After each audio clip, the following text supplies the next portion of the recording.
Assalamualaikum warahmatullahi wabarakatuh. Berjumpa lagi dengan Bang Diko. Kalau kalian menyukai channel ini juga karya-karya saya, jangan lupa untuk di subscribe, like, and share. Untuk itu nggak usah berlama-lama lagi, langsung saja kita lanjut ke alur ceritanya. Cikidot.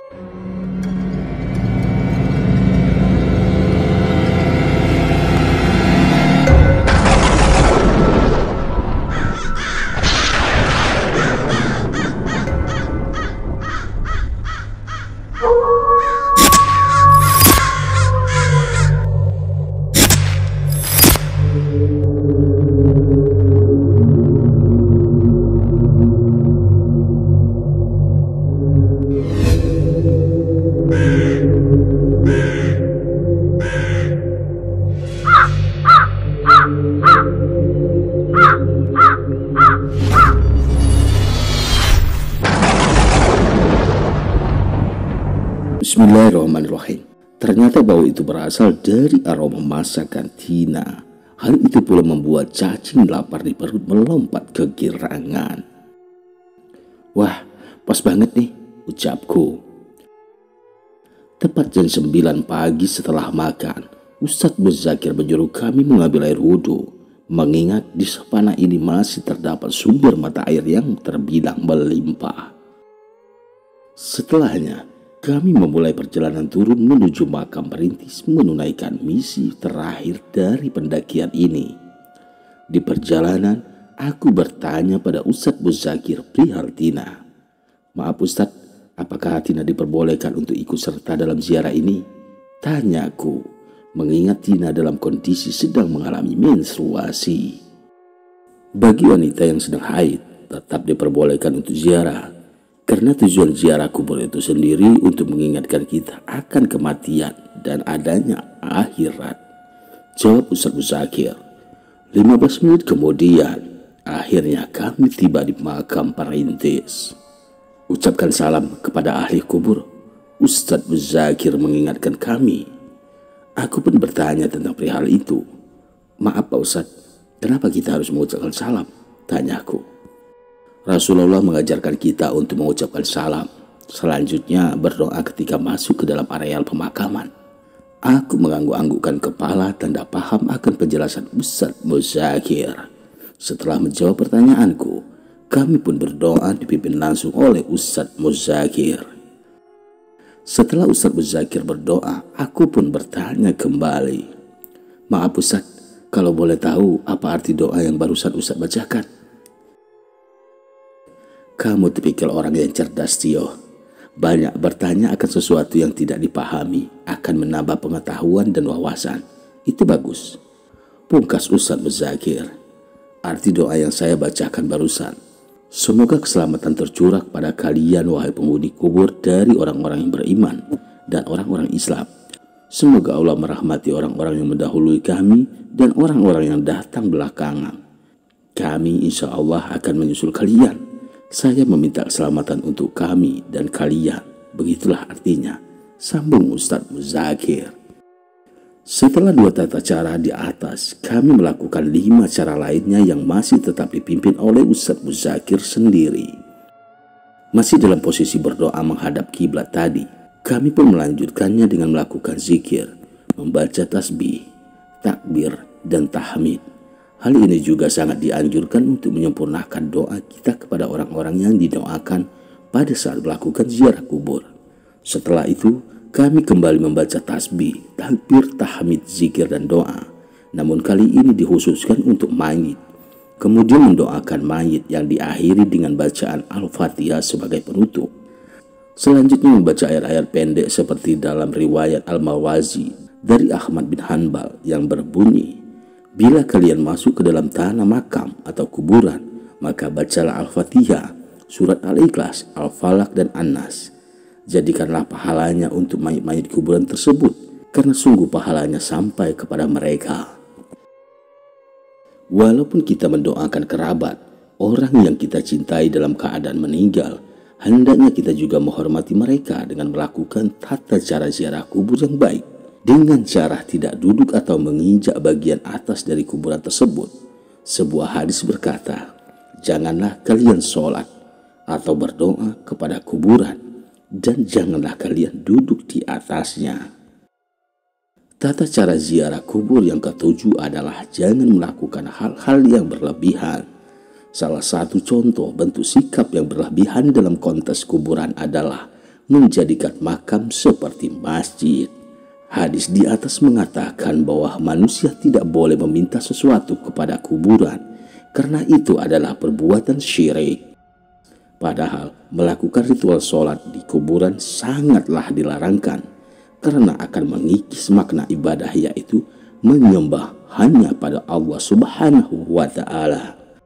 Hal berlebihan lainnya saat ziarah kubur adalah mencium batu nisan atau menangis sambil meratapi makam di depannya. Bersikap berlebihan dalam urusan agama adalah hal yang dilarang, termasuk dalam melaksanakan ritual ziarah kubur ini atau berbuat maksiat di atasnya. Itulah 7 tata cara berziarah ke makam menurut ajaran Islam, ujar Ustadz Muzakir. Luar biasa, sungguh banyak pengalaman dan pelajaran yang kami dapatkan dalam pendakian kali ini. Setidaknya semua itu akan menjadi modal dalam pengetahuan tentang tata cara berziarah yang benar menurut Islam. Setelah selesai berziarah, aku seolah melihat kemunculan Paki dan sosok almarhum Pak Mulyo Rejo. Terima kasih orang baik, kau telah menyelesaikan misi terakhir itu dengan baik, ujar Paki yang perlahan menghilang dari pandangan. Singkat cerita, sekitar pukul 3 sore, kami telah seutuhnya meninggalkan belantara Gunung Dempo. Di dalam mobil menuju rumah, aku bertanya pada Pak Mustaqim tentang sosok Puyang yang beberapa waktu lalu muncul di dalam mimpi murni. Puyang artinya nenek moyang, para leluhur sakti yang pernah hidup di waktu sebelumnya. Bagi kami, nilai budaya adalah hal yang sangat penting dan berharga maknanya. Terkait masalah identitas, pada zaman dahulu, orang-orang suku Basema sangat mempercayai roh-roh yang mereka hubungkan dengan leluhur, atau orang Basema sendiri menyebutnya nenek Puyang. Namun tidak dapat dipungkiri, pada masa sekarang masih ada orang Basema percaya hal-hal tersebut. Kepercayaan terhadap nenek Puyang tersebut menjadi suatu nilai yang sudah tertanam otomatis dalam pemikiran masyarakat setempat, sehingga sering menghubungkan fenomena alam yang terjadi ada kaitannya dengan kemarahan atau juga bagian dari teguran leluhur. Pola pikir ini sudah tertanam turun-menurun dan menjadi sebuah kebiasaan masyarakat Basema. Dalam konseling lokal Windom seperti ini, tidak dapat kita tolak secara mentah-mentah untuk kita memberikan bantuan kepada masyarakat setempat. Namun, jika lebih lanjut nilai yang sudah tertanam ini dapat dijadikan sebagai upaya halfar atau konselor dalam membantu masyarakat setempat, kenapa tidak? Proses pemberian bantuan layanan konseling dalam artikel ini juga akan menghubungkan pendekatan yang luar biasa. Oh, jadi nenek Puyang itu adalah sosok roh-roh leluhur sakti, pungkasku. Iya, lebih kurang begitu, timpal Pak Mustaqim. Luar biasa. Selain peradaban penduduk lokal, kisah-kisah legenda seperti inilah yang membuat destinasi gunung yang akan kita daki menjadi istimewa. Tidak terasa, pembicaraan menarik dengan Pak Mustaqim membuat kami tak sadar bahwa mobil telah memasuki desa Dempo Rejo. Alhamdulillah, kita sudah sampai. Kami pun turun dari mobil disambut ekspresi syukur istri Pak Mustaqim. Murni, alhamdulillah kalian tidak kenapa-kenapa. Ibu sangat khawatir, takut terjadi apa-apa. Itulah Ibu Ningsi. Dia selalu mengkhawatirkan Murni selayaknya seorang ibu pada anaknya. Malam ini rencananya kami akan menginap di kediaman Pak Mustaqim. Aku selalu berdoa, semoga Tuhan membalas jasa baik Pak Mustaqim dan Ibu Ningsi. Sore itu, sandiakala di Bimantara memberikan nuansa yang damai. Guratan merah di langit senja sungguh indah luar biasa. Aktivitas lalu lalang warga desa Dempo Rejo di sore hari tidak kalah menariknya dibandingkan pagi hari. Beberapa anak pengembala mengiring ternaknya ke kandang, memberi nuansa pedesaan yang sangat asri. Apalagi Saat pekerja pemetik teh yang pulang di antara mobil truk menambahkan alam permai lebih pekat. Pada malam hari, tidak banyak yang kami bicarakan. Tubuh yang lelah mengharuskan kami agar segera beristirahat. Lagi-lagi, nuansa di kaki gunung berhasil membuat kami terlelap lebih awal, terjaga lebih cepat. Hari ini, sesuai rencana, kami akan kembali ke kota Lubuk Linggau. Sebelum berangkat, kami mengucapkan terima kasih yang sebesar-besarnya kepada Ustadz Muzakir Manap dan Pak Mustaqim dan istri. Karena orang baik inilah yang berperan penting dalam keberhasilan misi ini. Bang Leo, Hendrik dan Tina berangkat dalam satu mobil, sedangkan aku dan Murni menaiki mobil travel Bang Juanda yang telah disewakan beberapa hari lalu. Kami pun meninggalkan desa Demporejo, diiringi dadah-dadah dari Pak Mustaqim dan istrinya Bu Ningsi. Alhamdulillah ya Mas, Tina bisa bersatu kembali dengan suaminya. Murni senang deh, ujar Murni. Iya, Alhamdulillah, perjuangan kita tidak sia-sia. Setelah misi di Gunung Dempo selesai, sekitar jam 9 pagi, kami pun pulang ke kota Lubuk Linggau. Rasa syukur atas keberhasilan itu ternyata berhasil membuat senyum penuh kebahagiaan terpancar dari wajah kami. Apalagi semenjak kejadian itu, Tina dan Hendrik kembali berdamai. Sebagai teman, tentunya hal itu sangatlah kami inginkan. Di dalam mobil, tawarannya di sela obrolan hangat menghiasi di sepanjang perjalanan menuju pulang.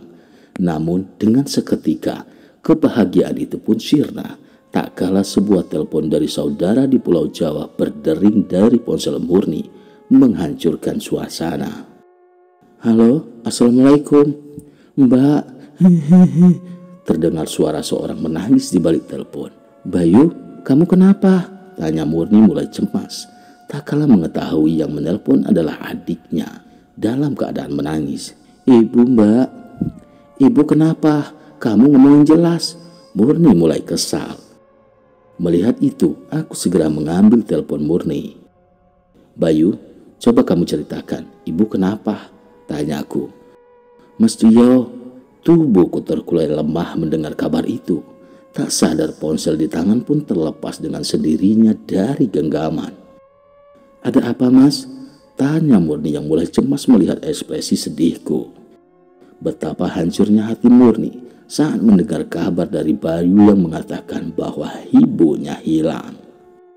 Kata Bayu, kemarin sore ibu berpamitan pergi ke kebun yang tak jauh dari rumah, mengambil kangkung untuk dijual di pasar pagi ini. Tapi dari kemarin sore sampai pagi ini, ibu belum juga kembali, ujarku.